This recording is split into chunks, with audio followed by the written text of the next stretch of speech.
સુરતના diamond job worker વ્યવસાયમાં હાલમાં ખૂબ જ મુશ્કેલીઓ સર્જાઈ છે. ગુજરાત જોબ વર્ક ડાયમંડ એસોસિએશનને રાજ્ય સરકારને એક મહત્વની રજૂઆત કરી છે, જેમાં રત્ન કલાકાર કલ્યાણ બોર્ડની સ્થાપના અંગે ખાસ ભાર મૂક્યો છે.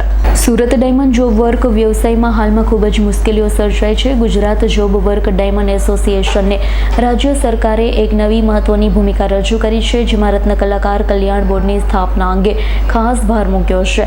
એસોસિએશનનું માનવું છે કે આ બોર્ડમાં ડાયમંડ જોબ વર્કના પ્રતિનિધિનો સમાવેશ થાય છે તો ક્ષેત્રમાં કામ કરતી મોટી સંખ્યાની કષ્ટક્રિયા પણ ઘણી રાહત મળી શકે છે. ગુજરાતમાં લગભગ 5000થી વધુ ડાયમંડ જોબ વર્કર કારખાનેદાર છે. રોજબરોજ 5 લાખથી વધુ રત્ન કલાકારોને રોજગારી મળતી છે. આ પ્રતિભાશાળી કલાકારો ડાયમંડને ખૂણો, નકલી અથવા વધુ મૂલ્યવાન બનાવવામાં મદદ કરે છે. હાલની સસ્તી માંગ અને મંદીથી જે પરિસ્થિતિ ઊભી થઈ છે તે ડાયમંડ જોબ વર્કના કારખાનેદારો માટે પરેશાનીનું કારણ બની ગઈ છે. રાજ્યમાં ચાલતી મંદી અને રત્નોના ભાવમાં અસ્થિરતા કારખાનાઓના સંચાલકોએ નફો ઘટી જવાની દુશ્વારી સહન કરી છે. તેની સીધી અસર રત્ન કલાકારો પર પણ પડી છે. કારખાનાઓમાં પૂરતો ભાવ ન મળવાના કારણે તેમને રોજગારી આપવાનું પણ મુશ્કેલ બની રહ્યું છે. ગુજરાત જોબ વર્ક ડાયમંડ એસોસિએશનના આગેવાનોનું માનવું છે રાજ્યમાં બોર્ડનો યોગ્ય ઉપયોગ કેવી રીતે થાય, તેમાં ડાયમંડ જોબ વર્કના પ્રતિનિધિનો સમાવેશ થાય તો તે બોર્ડ રત્ન કલાકારો અને કારખાનેદારો માટે યોગ્ય આર્થિક મક્કમતાને નીતિ પ્રદાન કરી શકે.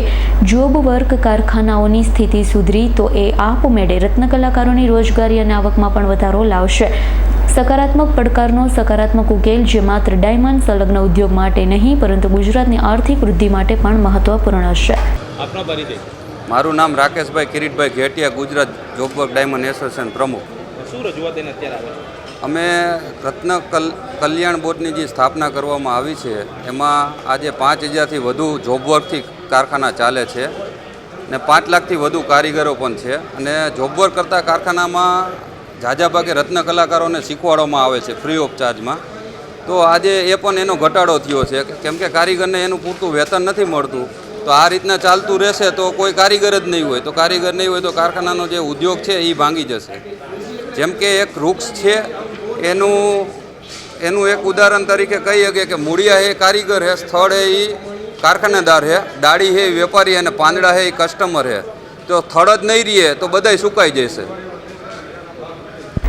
Bureau report S9 news Surat. અમારી તમામ માહિતીથી અપડેટ રહેવા માટે જોડાયેલા રહો S9 ન્યૂઝ સાથે.